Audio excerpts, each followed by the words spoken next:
The plant we have here is common milkweed.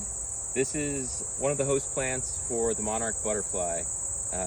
One of the host plants being, it's one of the milkweed species that the monarch uses. Monarch only uses milkweed, anything in the genus Asclepius. And right now is a great example of how this plant is able to spread and create these little mini colonies for the monarchs and other wildlife to use as well. This is a wind dispersed plant, and it's extremely cool to see this in action.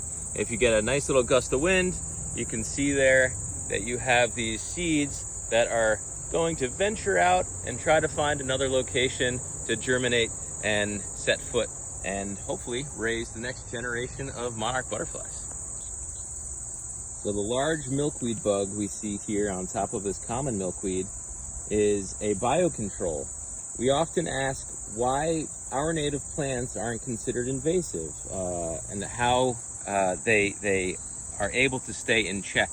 Well, the large milkweed bug is a good example of a species that helps contain the population of milkweed. Oftentimes they'll feed on the immature seed pods of milkweed, preventing that plant from releasing as many seeds as it would have potentially hadn't there been some sort of biocontrol like the large milkweed bug.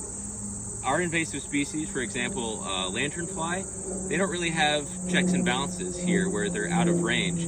Back in their native range, there's this parasitic wasp that actually will lay their eggs and feed on these lanternflies, making sure that that species doesn't proliferate and become a nuisance or a problem in its native range. So the large milkweed bug helps keep the common milkweed in check around here.